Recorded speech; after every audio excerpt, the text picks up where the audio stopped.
doctor Álvaro Garzón, coordinador del área de Derecho Penal del Consultorio Jurídico de la Universidad de Rosario. Doctor, ¿cómo está? Muy buen día a todo el equipo de Canal Capital y muy complacido de poderlos acompañar nuevamente.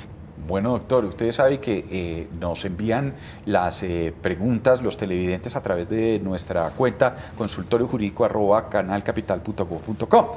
Y hoy nos enviaron las siguientes preguntas, están relacionadas con atropellos, por ejemplo, en las vías públicas y cómo reaccionar ante eso. De esa manera, la primera pregunta que nos envían es la siguiente. Hace 2 meses fui atropellada por un taxi.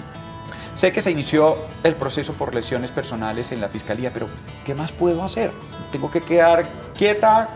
Dice la televidente. Claro, digamos, es entendible la inquietud que le asiste a la televidente y en ese sentido la recomendación es que tenga la asesoría de un representante legal que pues apodere obviamente sus intereses. ¿En qué sentido?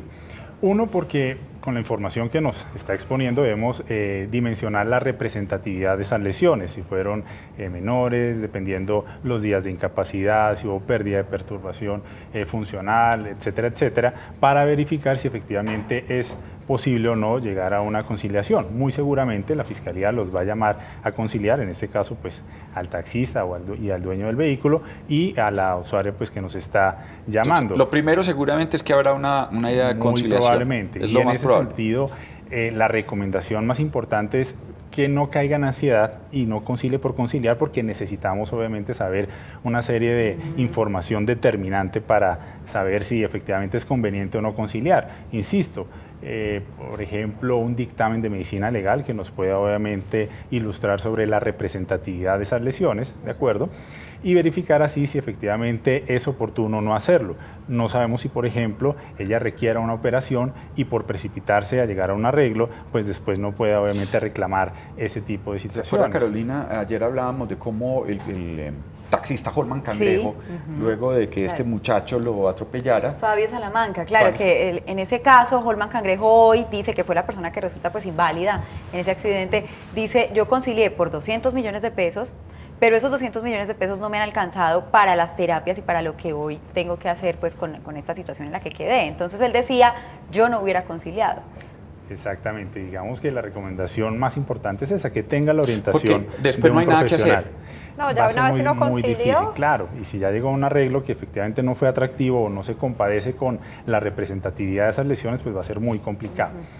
Ahora, no podemos satanizar obviamente la figura de la conciliación y en ese sentido me parece muy oportuno traer a colación una campaña que ya inició el Ministerio de Justicia sobre conciliar, que yo también lo llamaría un poco sobre la decencia, es decir, no llevemos todo a instancias judiciales, sino si efectivamente encontramos que hay aspectos que se puedan arreglar amigablemente, pues qué fabuloso que podamos agotar esa serie de figuras. Seguramente a ustedes les ha pasado ahora que mencionamos el tema de tránsito, donde vamos en un trancón, llegamos al momento pues donde se ha percibido un impacto y cuando pasamos enfrente nos damos cuenta que, oiga, no pasa realmente nada, no pasa Desde nada. la mano los teléfonos y solucionan es un tema que debemos rescatar, ¿cierto? Claro, porque está del otro lado, me tocó el bumper, ahora lo voy a denunciar por romperme la rodilla y para que me pague pues gastos el resto de mi vida. Sí, es un está llamado del otro lado. Exactamente, a la decencia, a la cordura, al decoro y que pues no todo tiene que llevarse a instancias judiciales.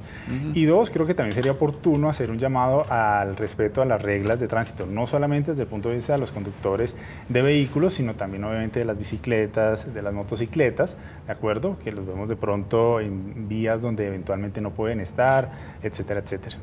Perfecto. Bueno, pues si le parece, miramos la siguiente pregunta que tiene que ver también con agresiones, pero de otra manera. Vea lo que nos preguntaron los televidentes, o un televidente específicamente. Fui víctima de unas agresiones en una fiesta. Ya condenaron a mi agresor, pero no he sido indemnizado. ¿Qué puedo hacer para que me reparen económicamente? Es lo que nos pregunta. Claro, es un caso similar al que acabamos de mencionar, con la diferencia de que en este caso ya hay una condena. Y la pregunta de nuestro televidente es supremamente oportuna porque, bueno, ¿y qué pasa si la persona ya tiene una condena, mis perjuicios, cómo los puedo reclamar? En ese sentido también, indiscutiblemente es importante que cuente con la representación de un abogado para que Para que solicite el trámite del incidente de reparación integral, debe tener presente que debe ser dentro de los 30 días siguientes a que esa sentencia pues se encuentre en firme.